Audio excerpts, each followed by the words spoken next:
सभी लोगों को प्रणाम। पहला नमस्कार। जय श्री राम। आज आगे की कथा पढ़ूंगी। कल की कथा में बाली का वध करने के बाद, सुग्रीव को तिलक करने के बाद प्रभु श्री राम चातुर्मास में पर्वत पर विराजमान रहते हैं। तो कहते हैं कि चातुर्मास बीत जाने के बाद सीता जी को खोजना शुरू करेंगे। तो वो अकेले बैठे हैं तो आकाश में मेघ घुमड़ घुमड़ गरज रहे हैं। सीता जी के बिना मेरा मन डर रहा है। बिजली की चमक बादलों में नहीं रहती, जैसे दुष्ट की प्रीति स्थिर नहीं रहती। बादल पृथ्वी पर आकर बरसते हैं, जैसे पंडित लोग विद्या पाकर नर्म हो जाते हैं। बूंदों की चोट पहाड़ किस प्रकार सहते हैं, जैसे संत दुष्टों के वचनों को सहते हैं। छोटी नदियां वर्षा का पानी भरने से उमड़कर किनारे तोड़ती हुई चली, जैसे दुष्ट थोड़े धन को पाकर इतराने लगते हैं। पृथ्वी पर पड़ते ही पानी मैला हो जाता है, जिस प्रकार जीव माया में लिपट कर मलिन हो जाता है। पानी इकट्ठा हो तालाबों में भर रहा है, जैसे अच्छे गुण सज्जन के पास स्वयं ही आ जाते हैं। नदियों का पानी समुद्र में जाकर इस प्रकार स्थिर हो जाता है, जैसे जीव हरि को पाकर शांत हो जाता है। पृथ्वी हरी हरी घास से ढकी है, जिसे रास्ता नहीं दिखाई पड़ता, जैसे पाखंडी लोगों के विवाद से सदग्रंथ लोप हो जाता है। चारों ओर मेढकों की बोली ऐसी सुहावनी लगती है, मानो ब्रह्मचारी वेद पढ़ रहे हों। बहुत से वृक्ष नए पत्तों के निकलने से ऐसे सुशोभित हो रहे हैं, जैसे साधक का मन ज्ञान उत्पन्न होने से होता है। मदार और जवासा के पत्ते झड़ गए हैं, जैसे अच्छे राज्य में दुष्टों का उद्यम जाता रहता है। ढूंढने से भी धूल नहीं मिलती, जैसे क्रोध धर्म का नाश कर देता है। खेती से भरी हुई पृथ्वी ऐसी शोभायमान हो रही है, जैसे उपकारी पुरुष का यश। अंधेरी रात में जुगनू ऐसी शोभा पा रहे हैं, मानो दंभियों का समाज इकट्ठा हुआ हो। अधिक वर्षा होने से खेतों की क्यारियां फूट चली हैं, जैसे स्वतंत्र होने से स्त्रियां बिगड़ जाती हैं। चतुर किसान खेती निरा रहे हैं, जैसे सज्जन मोह मद और अहंकार को दूर कर देते हैं। चक्रवाक पक्षी कहीं दिखाई नहीं पड़ते, जिस प्रकार काली काल में धर्म चले जाते हैं। ऊसर में वर्षा होने पर भी घास तक नहीं जमती, जैसे संतों के हृदय में काम पैदा नहीं होता। नाना प्रकार के जीवों से पृथ्वी वैसी ही शोभित है, जैसे सुराज्य में प्रजा बढ़ती है। जहाँ तहाँ अनेक बटोही थक कर ठहरे हैं। ज्ञान उत्पन्न होने से इंद्रियां स्थिर हो जाती हैं। कभी तेज हवा चलती है, जिससे मेघ जहाँ तहाँ गायब हो जाते हैं। जैसे कुपुत्र के उत्पन्न होने से कुल के श्रेष्ठ धर्माचरण नष्ट हो जाते हैं।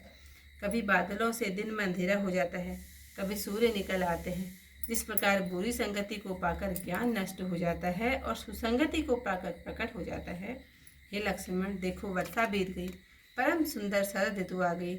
फूली हुई कांच सारी पृथ्वी पर छाई, मानो वर्षा ने अपना बुढ़ापा प्रकट किया है।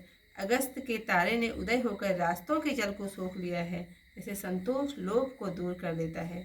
नदियों और तालाबों का निर्मल जल सुशोभित है, मानो मोह से रहित संतों का हृदय हो। जैसे ज्ञानी पुरुष ममता को छोड़ देते हैं, वैसे ही नदियाँ व तालाबों का पानी धीरे धीरे सूख रहा है। शरद ऋतु जानकर खंजन पक्षी आ गए हैं, जैसे समय पाकर सुकर्म आ जाते हैं। बिना धूल और कीचड़ के पृथ्वी ऐसे सुशोभित है, जैसे नीति में चतुर राजा की करनी। कहीं कहीं जल के कम होने से मछलियां दुखी हैं, जैसे मूर्ख कुटुंबी धनहीन होने से दुखी होते हैं। बिना बादल का आकाश ऐसे सुशोभित है, जैसे भक्त सब आशाओं को छोड़कर सुशोभित होता है। कहीं कहीं शरद ऋतु में थोड़ी थोड़ी वर्षा हो जाती है, जैसे कोई बिल्ले ही मेरी भक्ति पाते हैं। राजा, तपस्वी, व्यापारी और भिखारी प्रसन्न होकर नगर छोड़कर चल दिए, जैसे हरि भक्ति पाकर चारों आश्रमी साधन रूपी श्रम को छोड़ देते हैं। तो आज की कथा यहीं पर समाप्त। घन घमंड नवगज घर जत खोरा, प्रियाहीन डर पत मन मोरा। दामिनी दमक रहन धन माहे, खल के प्रीति जथा थिर नाहे। बरसहि जलद भूमि निराए, जथा नवहि बुध विद्या पाए। बूंद अधात सहय गिरि कैसे, खल के वचन संत यह जैसे। शूद्र नदी भरी चली तुराई, जस थोर्यों तन खल इतराई। भूमि परत भाडा बर पानी, जनु जीवहि माया लपटानी। समिति समिति जल भरहि तलावा, जिमि सदगुण सज्जन पहि आवा। सरिता जल जल निधि महु जाई, होई अचल जिमि जीव हरि पाई। हरित भूमि तन संकुला, समुझि परहि नहीं पंथा।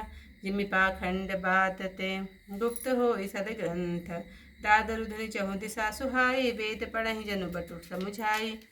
नव पल्लव भय बिटप अनेका, साधक मन जस मिले विवेका। अर्क जवास पात बिनु भयहु, जस सुराज खल उधम गयहु। खोजत कतहु मिलई नहीं धूरी, करहि क्रोध जिमि धर्महि दूरी। शशि सपन्न सोह मही कैसी, उपकारी कै संपत्ति जैसी। निशितम धन खदोत विराजा, जनुधम्बिह कर मिला समाजा।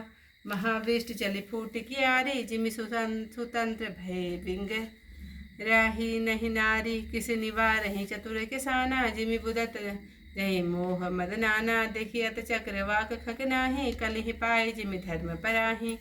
उसर बर सहित नहीं जामा, जिमि हरिजन ही उपजन कामा। विविध जंतु संकुल महि राजा, प्रजा बाढ़ जिमि पाई सुराजा। जहाँ तह रहे पथिक थक नाना, जिमि इंद्रिय गण उपजय ज्ञाना। कबहु पवल मारुत, जहाँ तहाँ मेघ बिलाही। जिमि कपूत के उपजे, कुल सधर्म नसाही। कबहु दिवस मह निबेड़ तम, कबहु प्रकट पतंग।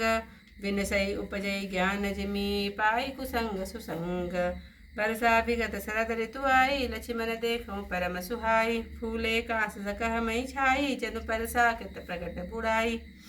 उदित अगस्ति पंथ जल सोसा, जिमि लोभई सोसई संतोषा। सरिता सर निर्मल जल सोहा, संत हृदय जस गत मद मोहा। रस रस सुख सरिस सर पानी, ममता त्याग करहि जिमि ज्ञानी। जानि शरद ऋतु खंजन आए, पाई समय जिमि सुखत सुहाए। पंक नरेनु सोह असि धरनी, नीति निपुण रिप कह जसि करनी। जल संकोच विकल भई मीना, अबुध कुटुम्ब जिमि धनहीना। बिनु धन निर्मल सोह आकाशा, हरिजन इव परिहरि सब आशा।